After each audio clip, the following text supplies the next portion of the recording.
Welcome to Challenges to Triumphs. I'm Kerry Proudman, also known as Practical Awareness for All. Each month I sit down with someone who's faced real-life challenges and found a way to rise through them. These are honest, powerful stories from people I know and admire shared with you as a reminder that if they can do it, you can too. I am so glad you're here. Let's meet this month's guest. Okay, welcome to Challenges to Triumphs. Hello, Joanne. Thank you for joining me for the month of September. How are you today? I'm awesome. Thank you, Kerry. Thank Thank you you for very much. inviting me. I'll You're try very not to welcome. swear too Oh, much. yeah, oh, you will. Don't tell lies. You will swear. So should we talk a little bit about how you and I met? Yeah, you can do. Yeah, so I met Joanne last June on a retreat in Wales. And, we were doing, well, what were we doing? We were on a retreat with a guy called Trevor Hamlet. And we just had a lovely 5-day retreat learning. We were on a journey of self-discovery and we were discovering more about ourselves. Would you say that's like a kind of nice summary of what we did? Yeah. Um, Obviously, Trevor works with sound healing, and we learned a lot about frequencies and Yeah, things, didn't we? And a bit about the physics behind it and things yeah. like that. It But was yeah, science and spirituality together in very practical ways, wasn't it? yeah, it was an And awesome retreat. it was absolutely fantastic. And I'm very jealous that Trevor's going over to Sedona and we're not there. But hey ho, maybe next year or the year We after. might be, but just not in our bodies. Yeah, yeah, we're there in spirit, aren't we? Up to this podcast is called Challenges to Triumphs, and I know that you've been through quite a lot of challenges in your life, and it would be really lovely if you could share, some of the challenges that you've been through and how you've come through them. So, what Okay. over So, to you. so for people who don't know me, um, I have cerebral palsy, uh, but actually that's the least challenging thing. But I just want to put it in context. So I've got a diagnosis of bipolar disorder, premenstrual disorder, anxiety disorder. There's a lot of disorder medically if we look into that model, but I'm just putting that into context because I don't identify with them at all now. But I just wanted to share some experiences of my mental health challenges in the hope that it's going to help someone out there who is experiencing something similar.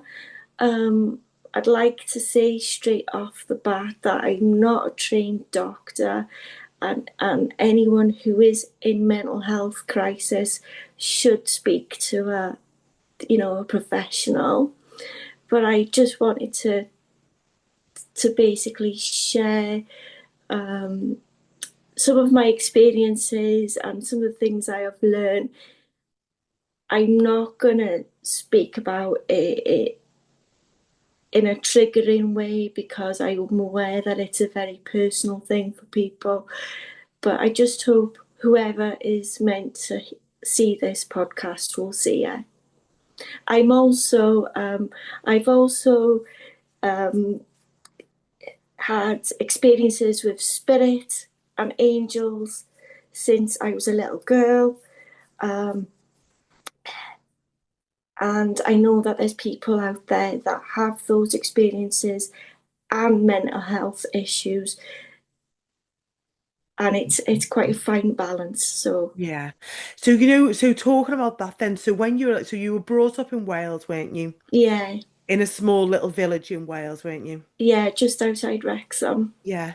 And then, so from a very young girl, you said that you experienced like paranormal things happening to you, Yeah, didn't you? yeah, So talk us a little bit through that, because that's mad, that's so scary, isn't it? Because, and I'm only bringing that up now yeah, because, I've spoken to a couple of people like. And when you have them experiences when you're young and you've got no awareness of like what even paranormal things Mm. are, then obviously you're going to think that you're going mad, aren't you? Well, I'm going to share a few things. So, my first paranormal, which is normal for me, Yeah. thing that happened to me was I remember playing with a lady when I was, I don't know, about 3 or 4. And she was a lovely, kind lady. And I remember playing with her. And I remember going to my mum and saying, "Oh, there's this lovely lady in the garden. I was playing with her." And it turned out to be my nana. I'd never seen a picture of my nana because um, the family didn't at that point didn't have any, and she wore a particular dress and a particular cardigan quite a lot, and I could tell my mum the buttons and the colour, and it was unique to her. So I was kind of aware of it from very early on. But as I got older, my people around me, I got aware that my people around me got a bit scared by it. I wasn't scared by it. It felt normal to it felt normal to me. Um, so I'd have like late night visitations. I'd see orbs. I'd see different things, and I thought nothing of it. I thought it was great. I remember because I because I'm a bit of a bugger like that. I would kind of like really lean into it to the point where I was a bit like Matilda. Yeah, I would just play with it. I just thought it was magical, and I couldn't understand why other people were scared of it, and I didn't become scared of it until other people became Yeah. scared of it, and then I was like, "Oh, this must be wrong." Yeah. So then I was freaking out. So then I started freaking out about it. And when I was a teenager, it became even more prevalent.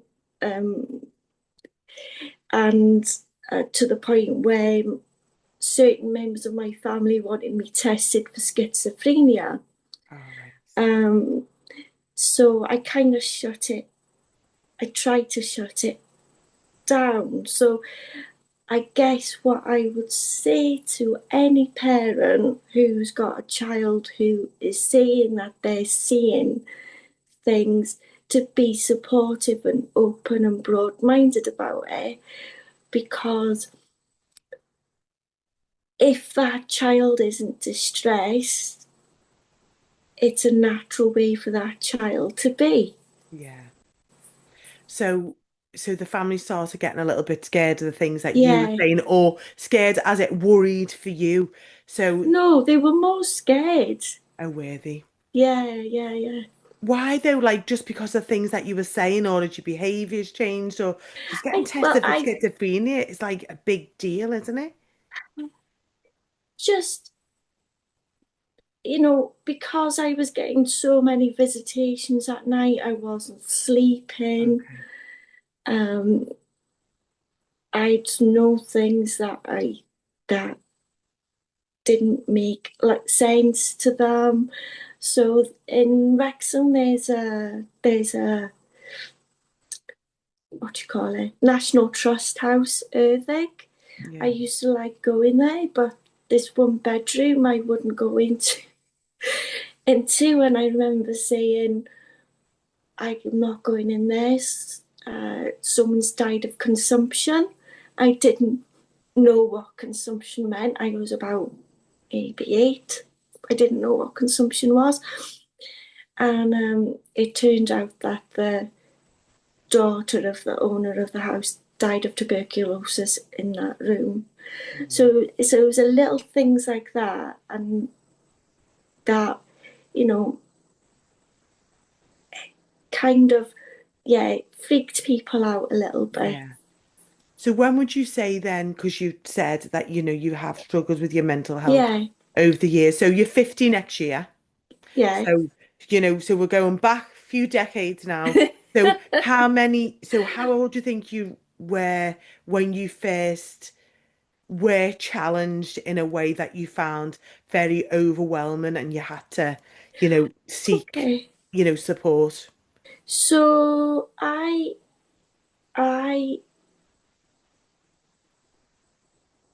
remember self-harming when I was 7 years old. Uh, I've come to recognize that that was a coping mechanism because I was overstimulated. Also, um, I've also come to realize that a lot of families uh, with children with disabilities obviously want what's best for that child, and they often deem that to be walking or physio or whatever. And that isn't necessarily easy on the child's headspace. Yeah, Yeah, I mean, I've I've had a lot of therapy now, yeah, and I've come to recognise that everyone is just doing the best they can with the knowledge that they've got at the yeah. time, and there's absolutely, I'm not at all blaming anyone for my No, mental health difficulties, but I've just always been quite a sensitive person, and I just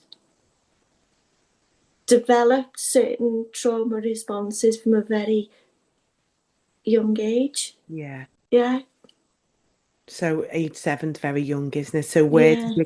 you did it spiral from there? Like, Um, or was it more of like just like a looping? it exhibited itself in different ways. So I ended up having disordered eating and um, things like that, you know. But I think the worst time for me in terms of my mental health was as a teenager. I think because I've got premenstrual dysmorphic disorder. So I'm just going to speak about premenstrual dysmorphic disorder for a minute because not a lot of people are aware of it. And I think it's more common than people realise. So it's an extreme form of premenstrual syndrome, which leads to monthly suicidal ideation. So about 7 days before your period, it's known in that community as Hell Week because that's where you get all the suicidal ideation. Now,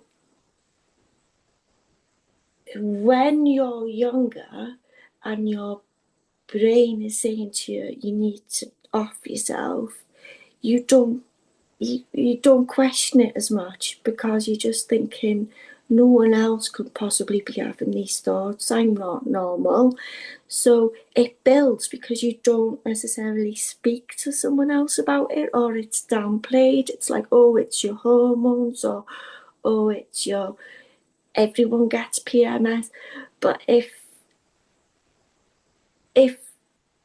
you or someone you love has suicidal ideation on a regular basis, it's really helpful to keep a diary of even if it's just a dip in your mood, diary of where it is in your cycle, because it is an actual thing. So if you think about it, I've been dealing with suicidal ideation, as a lot of people will be, monthly since I was 15, and I'm 49 now. That's a long time. Now, so Wasn't the like so what? So when you real, how long does it yeah, take? How long then did it take to get that diagnosis from, having all of these suicidal Mm, thoughts monthly yeah. until, you got like someone who understood what you were actually going through? I didn't actually get a diagnosis of bipolar until I was 30, and I didn't get a diagnosis of premenstrual dysmorphic disorder until I was 42. So I would strongly urge anyone who is experienced this on a regular basis. I'm not fully supporting the medical model. I'm just saying that a diagnosis can be a great signpost, and it can also allow you to understand yourself a little bit better, and also to get the support if you're in a mental health crisis. Yeah. Yeah. So so this went on for years, and they they they gave me progesterone injections, and this is the worst thing you could do for a premenstrual dysmorphic disorder, actually. And I made attempts on my life when I was 15, 17,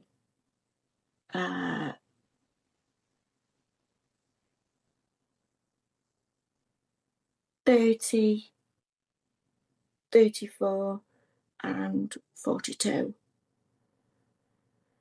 And these were, you know, serious attempts where I ended up in hospital, and I ended up in psychiatric care on two of those occasions. So I feel that if someone is aware that their daughter or themselves has a pattern to this, to please, write it down and know it is a real thing. Yeah. Do you feel like then, because that's quite a lot of attempts on to take your own life, wasn't it? When you Yeah. said all them ages, would you say then that was predominantly down to this premenstrual dysmorphia, or was it to do with other things as well? I mean, obviously, there were stressful things going on in my life at certain periods of my life that that had that had caught that had influenced my mental health to some Yeah, degree.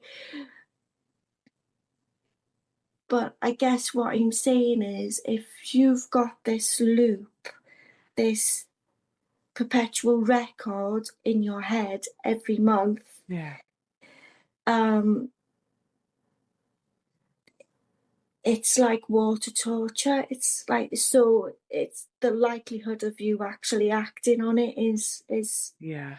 is significant. By the time it's come round and it's just dying off, like it's kind of subsiding Yeah. back again, isn't it? So you get a week of this, week to 10 days of this low mood, and then you would get like 2 weeks where you're normal, and then you'd be back. Yeah. Yeah. So obviously, when you're in that mindset and you're feeling all them feelings all of the time, then it's obviously going to lead down other unhelpful Yeah. paths of thought. Yeah. I drank, I took a lot of substances. I, I don't blame myself for that, and I don't blame anyone who's dealing with mental health um, to self-medicate, because it, how can I put this? You can't get away from yourself. You can't switch yourself off. It can be relentless, but I'm here to tell you that, yeah, it can be relentless, and I've made some very serious attempts on and I've actually died once. I've made some very serious attempts on my life. But I'm ultimately glad that I was unsuccessful.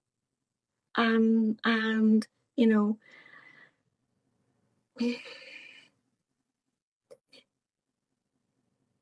it's taught me a lot about black and white thinking and self-compassion and things like that. And I think everyone, regardless of whether they've got a mental health issue or anything like that, can benefit from greater self-compassion and greater awareness of the grey areas of life. Yeah. So, you've explained how, having this like kind of ability to connect with other realms, whether that's the angels, the Mm. spirits, people that have been in your family and have come back to visit and whatnot. So that's happened from a very young age. The family have got worried. They thought, oh, she's not quite right in the head. We need to go and get her tested. You also have got cerebral palsy. So physically, how old were you before you had to use a wheelchair? So I was diagnosed with cerebral palsy when I was 18 months old. I've used a wheelchair on and off for most of my life Yeah. because of fatigue, but I used to mainly use elbow crutches, but now in cerebral palsy terms, I'm like 105. Okay. so, so I so I use the chair a lot more than I did when I was younger. But when you were younger, though, you still had that physical challenge as well, didn't Yeah, you? That, think of like being a teenager and everyone's going out and about and they're doing all yeah, these things. You still had that physical yeah, challenge to want to do all of them things. yeah. But, and you did do them, but it was just obviously a lot more challenging for you at that time. And then obviously your parents were very worried about your mental health and they were trying to get you tested for schizophrenia and whatnot. So when did most of the diagnoses, like the most of your diagnoses, come to fruition? When did they start getting reckoned? So so when I was when I was 20, I took a family member. I took my dad to court for assault, unfortunately, um, because there'd been a history of physical um, abuse, really, domestic abuse. And I've done a lot of work around that, and I've totally forgiven him. And but anyway, uh, I got put on antidepressants when I was 20 because of what was going on then. And then the antidepressants actually were making me hyper, were like making me I didn't feel right at all. But because I had that going on in my life, people were like, stay on the antidepressants. So I did. And there's nothing wrong with being on antidepressants, by the way. I don't judge anyone for having to use them. They've saved my life on a number of occasions. So then when I was in my mid-20s, I made friends with someone who worked in mental health, who had a diagnosis of bipolar disorder. She became like a second mother to me. And she said, the way you're talking, it's how I experience it.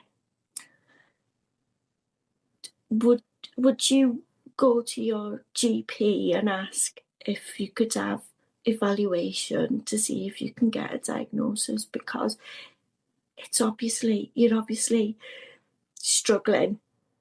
So I went and I got my diagnosis, and that was a relief in some respects. But then I was like, so I did the whole medical thing. I had mood stabilizers, antidepressants, sleeping tablets. I, I rattled, I was taking so much, I would have rattled. And so I did that for a good while. And then I sort of realized that it wasn't just that going on with me. So then because I'm a massive geek, and I then had the internet, I researched premenstrual dysmorphic disorder.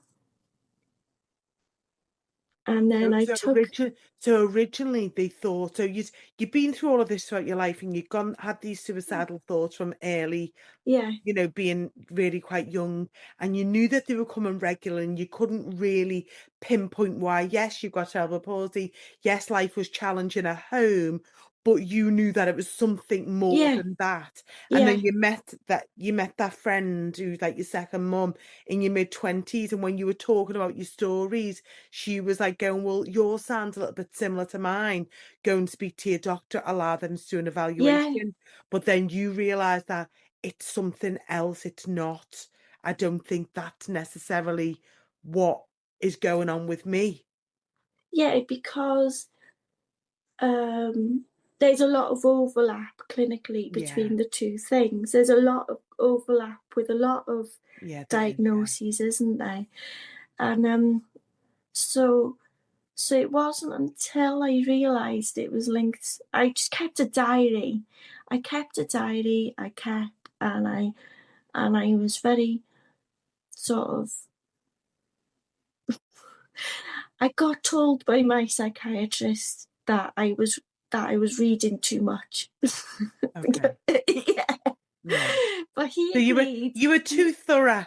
He agreed. He agreed that that was my that was going on for me. Yeah. Yeah. So then do you think then that getting a diagnosis was helpful for you? It is in some respects. So it was helpful because of my personality. My personality is, oh, okay, we're dealing, because I think it's because of my disability.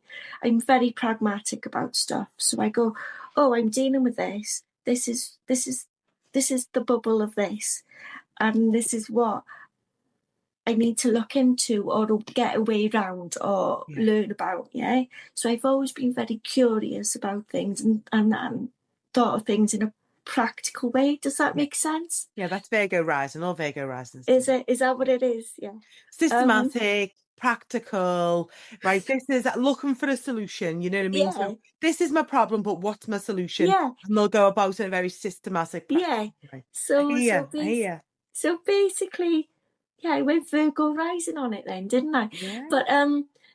But it was helpful in a lot of ways, because it made me realize that I wasn't there was nothing wrong with me per se as a person, that certain things were out of my control to some respects, Yeah. that I went through a period of over identifying Yeah. with the diagnosis, which I think is completely natural. Yeah. So it'd get to the point where I'd be like, oh, I'm eating a toffee crisp because I'm bipolar. No, you're Yeah. not, you soft crack. You're eating a toffee crisp Because you because like mum coffee needs a crisps. coffee crisp. Yeah. But I think when you get something as life changing as that diagnosed, there is a natural propensity to test Yeah. out or lean into it. Um, so yeah, I Well, so think so it was useful for a time yes, because it kind of made you understand that maybe you weren't going crazy, like maybe exactly. what parents and family members and maybe friends, your community around you are making you believe. Well, So it gave you that kind of like the diagnosis made you think, oh, right, so I do that. So I've been doing that because of this. Was it helpful for that? it was kind of helpful to signpost me to different things. So I don't necessarily think that it was my family or my friends or my community who were, you know, making me think I was crazy. It's very difficult to be around someone in a mental health crisis Yeah. when you've not experienced it yourself, Yeah. right? So I feel a lot of and that's important to note actually. So don't judge yourself if you're with someone in a mental health crisis and you're getting overwhelmed or you're saying the wrong thing, because it's a very stressful thing to be around. Yeah. But I've come to realize with myself that it's just a sensitivity. Yeah. It's just a sensitivity. And because I'm sort of in between experiences, neither here nor there a lot. Do you know what I mean? Vibrationally, a lot of the time, I it's almost like I've been pulled one way and another. Yeah. So it wasn't until I learned that it was okay to say that I see spirit or I believe in angels and I've worked with angels or whatever, Yeah. or Elvis is in my kitchen. He's not, by the way. If he was, I wouldn't be on the video call. I'd be chatting to Elvis. Yeah. Um, But then you got a diagnosis. yeah, So if you go back to this premenstrual dysmorphia, do you think that's a diagnosis that you've got then, or that it's just that you're extra sensitive in because of the kind of energies outside of this physical world that you naturally absorb? So yeah. I think it's both. do you? I don't think they're mutually exclusive. Okay. Okay. Yeah, I think if you've got a predisposition to experience life a certain way, you experience it a certain way. Yeah. And maybe the bipolar or the cerebral palsy or the premenstrual dysmorphic disorder have have exacerbated that or supported that, or I don't know how to express it really. I do know that when a neurologist has looked at my brain, and this won't come as a surprise to you, Kerry, Oh, they've gone, oh, you've got a lot of crystals on your brain. what does that mean? So everyone gets like calcium crystals on their brain Okay. as they age, but I've apparently got a lot Extra. for someone my age. Okay. Yeah, And what does it mean if you've got a lot then? I What's don't the know. I haven't really looked into that, but I like to think that that it means that it means that that's why my brain is naturally like I'm on mushrooms quite a lot of the time. yeah, that you're just in between the realms and you've learned how to be here and there simultaneously. That's the skill that you've been I don't know, like kind of trying to get better at as you've got older. Don't know, Kerry. I'm just me, aren't I? But Yes, you are. but I would say I've become more accepting and more willing to explore that, Yeah, and not in a space of I've kind of reverted back to the little girl in me where I see it as an adventure. yeah. But I don't, and you've never heard me use the word clairvoyant, have you ever? No. Because I don't call myself that. I don't label what I see as anything. I No. just see it as me being me. Yeah.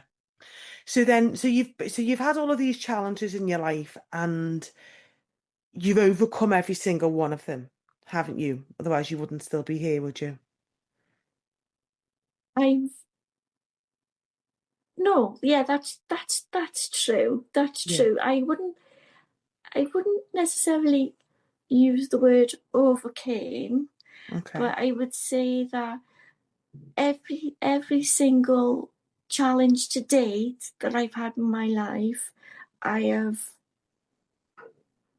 learned something from it. Yeah. And found a way through. And yeah, and somehow I've, by the grace of a higher power or whatever, I've found a way through. Yeah. Okay then. So what then would you say helped you the most when you were a teenager?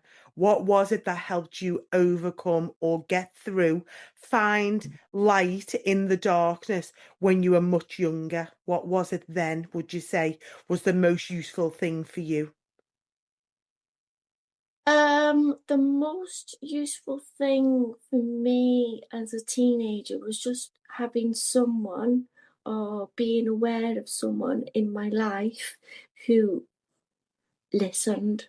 Yeah.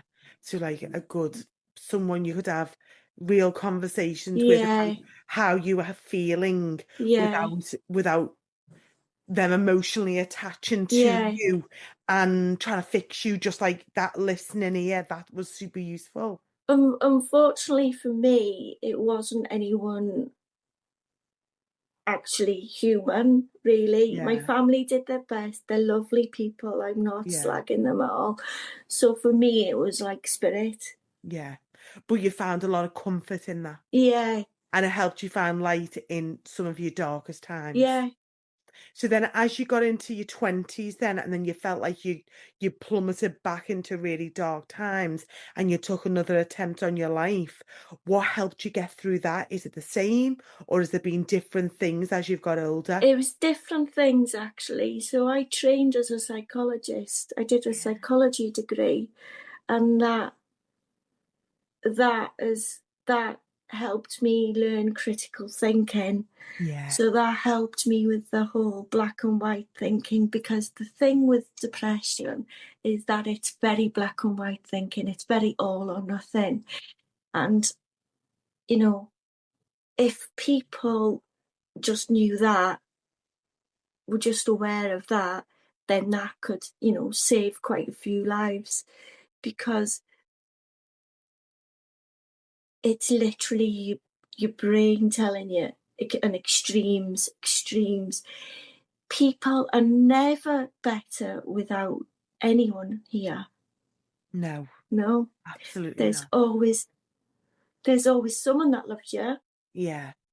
So what you're saying with the black and white thinking then, your brain, when you're in that depressed state, it just takes you to one end of the spectrum Yeah, and then the other, and it doesn't let you see anything in between. it's very difficult if you've not experienced it, Kerry, which I hope you never do. It's like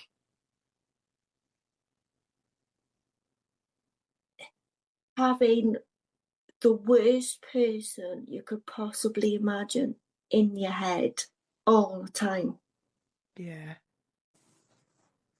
you Like you know?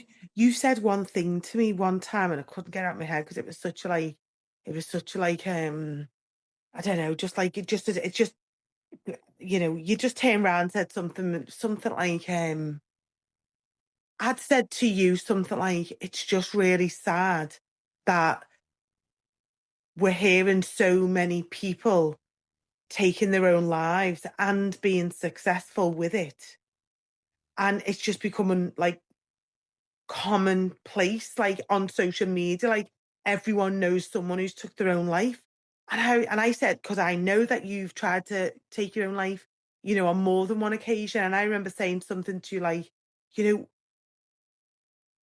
do people truly not believe that there's another way out? Do they They feel like don't. and you turn around and give me like an analogy about imagine that every part of your skin are being ripped off and so you had no skin on your body, and then you were just there was just getting salt poured on you every single day.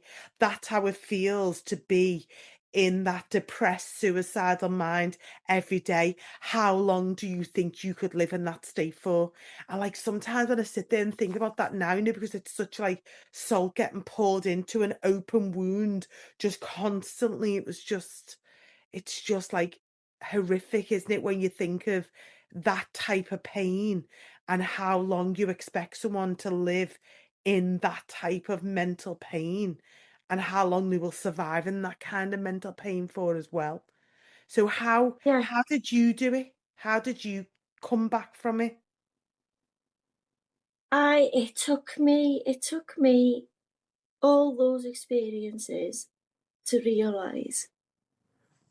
So, as you know, Kerry, my partner died of cancer 2 years ago. A very difficult time for me. I could have quite easily become suicidal. I could have quite easily, you know, made an attempt. It was very difficult, the whole process. His whole journey was, you know, very, I'm very thankful I was part of it, and I love him very much. But if anything was going to tip me, that was up there, you know. And now I can sort of go, oh, it's this pattern again. Oh, it's this bullshit again. I'm speaking to myself like this again. Why am I doing this? So all of the lessons that you've been through from a very young age, Yeah, you've learned a lesson. So you've learned something from each one. yeah. You were lucky enough never to be successful at Well, taking I your well own I life. was successful, but then I came. You weren't meant to go, darling. You were meant to come back. But so you've learned something from it, Yeah, and then you've used that lesson to help you become a little bit stronger or a little bit wiser, or break a habit maybe that was detrimental to you elevating your mental health to a more positive level, would you I say? think I no, I think yeah, all of those things, but also fundamentally, I think it's just made me more self-aware. As it just expanded your awareness. Um, Did you feel like you said you went to university and you did a psychology degree, so you learned all about the brain and how it works and the yeah, neurology, but also about the patterns of our behavior that all human beings have, that we all have, don't we? If you look yeah. at psychology and like sociology and the way, neurology and all, and I don't know hardly anything about that, but what did that do? Did it just shine a big, massive light on all of your behaviors that you'd noticed in yourself? Um, I feel that I'm not an expert, but I'm becoming an expert in myself. Yeah, I think that's the best way of putting it. Um, Everyone's depression's different. Everyone's mental health struggles slightly different because we've got different paths, we've got different hearts, yeah. But the saddest thing for me about depression is that it closes your heart. So you can have the most loving people around you. You can be the kindest person. You could be Jesus. No, yeah, you could almost be Jesus, right? But if you've got that loop going on in your head, you can't see it, you can't feel it. no, And I think the fundamental part of being human is that we feel from our heart, yeah. So I think it's not. I can't ascribe my triumph. I'm going to use that term, like in abbreviations, to any one thing. I just no, think my life has been my greatest teacher. yeah. and I've been lucky enough to absorb what I've needed to absorb. So I guess what I'm saying to people who are experiencing mental health crises, that the brain is a wonderful thing, but it's also a lying bastard. Yeah, absolutely. Yeah, Yeah. and Because that the you thing are is, so loved. Joe, can I ask you a question then? Yeah, Sorry to go on. interrupt you there. But so the brain's lying to us in a lot of ways, Yeah. especially the egoic mind, analytically, all of this, yeah, but this is logical. This is, it's like, well, and depending on what state you're in, whether you're in Mm, an elevated state, depressed state, and everything in between. So it's, when you turn around and said now, so when Tony passed, when them old patterns of mm, thought were coming back and them old words to them brain, your mind, your ego, whatever, whatever you want to say, was feeding you these like words, yeah. you were able to be like detach yourself from the words, look at them like, almost zooming out and looking in, thinking, oh, we're not playing this game again. No, no, no, no. Because you'd learned them lessons from all of the I different experiences that yeah, you've been through. yeah. So I recognize that when I'm in a certain trauma response or in Yeah, a certain emotional state, certain patterns will come up for me. yeah, Yeah. And I don't mean this flippantly, because I know how hard it is to have that suicidal ideation. The first time you have it, it blows your head off, because you really do think you're the only person ever to experience it, you know. Um, but then also I've had people who have had a history of depression, who because it can be cyclical, or take their own lives because they're like, oh no, I can't go through this again. And there's no judgment from me about that. But I'm saying that for me personally, my life, especially when you've just watched someone go through cancer and pass, life is too short, and I'm fit. I'm getting to 50 now. Um, so I've, let's be practical. I've got more years behind me than I've got ahead, probably. Now, at this age, what quality do I want my life to have? So for me, it's about choosing things that, wherever possible, that bring me joy, or it's about, we've had this conversation a lot, Kerry. It's about gratitude. It's just so precious to be human. yeah, yeah. So if you were like kind of speaking to someone now then who is or who has been in similar places to where Mm. you've been, what kind of advice could you give them? And I know you said that every depression is unique and everything's very personal to someone, but if you could give any words of wisdom through all of the experiences that you've had in your own life, how could you offer some support to someone else? Right. Well, first of all, I'd give them a massive hug. And second of all, I would say, don't be ashamed. If you need to go talk to a GP, if you need to go to A&E, if you need to go to do whatever you feel you need to do to get help. Yeah, but Yeah, get help. but get help, But get help. because there is nothing wrong with you.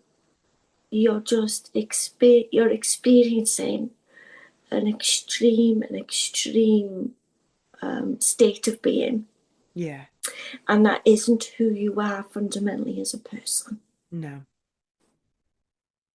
And it can be overcome. And there is life Yeah, after it. Yeah. absolutely. So if I asked you what the word triumph means to you now, at 49 years old, almost 50, what do you think? Because I feel like it's the podcast is called Challenges to Triumphs. Yeah. Everybody goes through challenges in their life. Yeah, you Everybody do. does. And they don't have to be as extreme as yours, you know, because everything's relative to that person. Yeah. Because sometimes what I think is you can look outward, you can look inward at your own life, and then you can think, why am I feeling this like this? Or why can't I get over this challenge when I can see the likes of Joanne, who, is doing all of this with all of the challenges that she's got. So logically, in our brains, we can see that some people naturally have a more challenging life than our own. So then that makes us question, well, why can't I just do this? Why can't, do you know what I mean? So a triumph means something very personal Right. to the Yeah. individual person. So what does it mean personally for you? Well, I just want to say, first of all, um, I'm just a spooky middle aged woman. Well, actually, I'm non binary, but that's another conversation. Who, who, who has signed one hell of a soul contract and is very thankful to have completed a large section of it. I think that's the best way of putting it. And I would hate to think anyone would look at me and go, why can't I get over it? Because Joanne's got shit legs, or, or Joanne's tried to off herself multiple times. Because when we compare ourselves to others, we're doing ourselves a disservice. Yeah, Your pain is your pain. yeah. Yeah.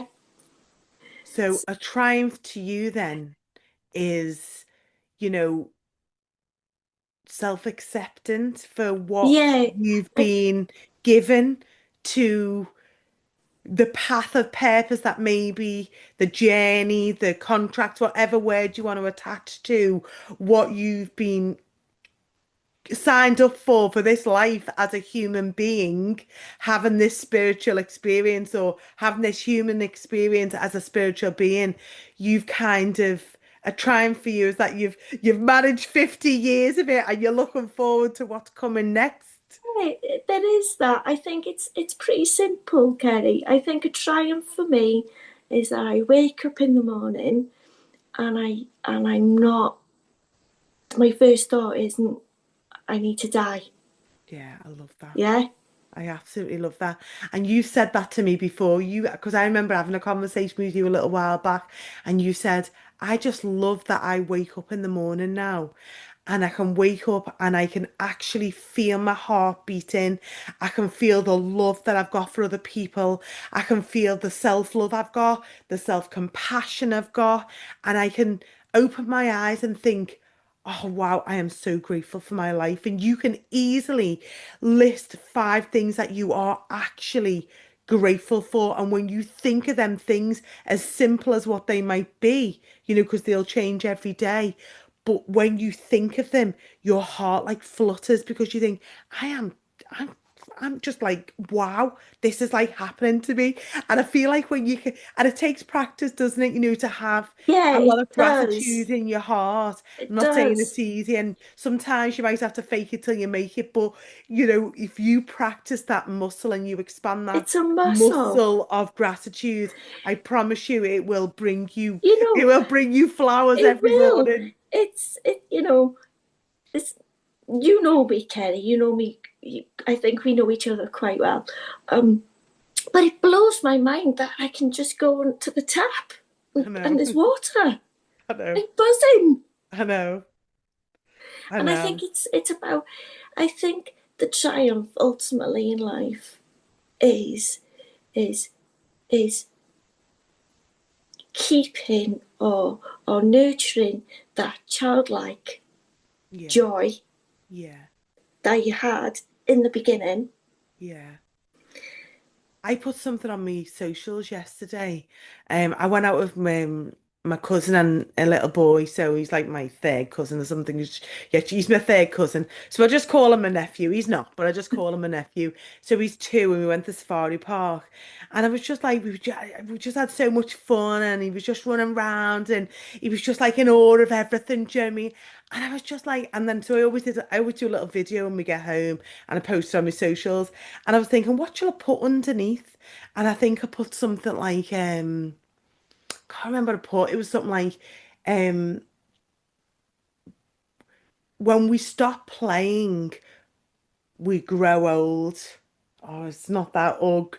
It basically means that if you keep playing, you won't feel like you're growing old because when you try your very best to stay, you know, in your heart with that childlike Yeah, joy and awe of the very simple things in life, then you won't feel as bogged down with all of the big stuff that comes because you're very attached to your heart, you're very attached to gratitude, you've got a lot of appreciation, so that the big things will come, challenges will always come, that is inevitable. But once you can focus on them tiny, tiny little things that bring you so much joy every day, then the big things don't seem as big anymore. And it might be that might be such an easy, maybe too simplistic to say for such a deep and meaningful conversation. But I think what I'm trying to say is do not underestimate the power of no, being grateful every day you because know it's what? a And superpower. it's absolutely. I was on the train yesterday coming back from town, and I was just looking, and I can feel myself wanting to cry now because I'm thinking about it. Um, and I was looking, and I was looking, and I was thinking, wow, isn't it amazing? We've all basically got the same things, right? We've all basically got two eyes, a nose, a mouth, ears, face, you know. But isn't it amazing how everyone's got basically the same thing, but everyone's so different? Yeah, And that there's beauty in every single one. yeah, Isn't that absolutely. just awesome? Yeah, it You is. know? So yeah, I guess it's very hard to be in gratitude when you're depressed. I know. It's very, very hard Yeah. But because the you thing can't is, but see the it. thing is, Joe, though, not everyone listening to the podcast is going to be depressed. But what we're trying to say is that gratitude and It's appreciation, when everything. you're not in that mindset, yeah, it's very difficult to do that when you are so in the It depths of is. darkness. But when you come out, and you will come out, trying to try to do things that are very good for you when you are in your light is what's going to keep you in your light even more. I would say the more you're in your light, the less fear you have about your dark. Mm. Because you know that when you go down again, you can always come back up. Yeah, You can always yeah. come back up. And, you know, yes, I am very blessed to have a connection with spirit and things. And it's, you know, I am very blessed with that. But ultimately, I think my biggest blessing is just my heart. Yeah, And I think everyone's biggest blessing is their heart. yeah, I agree.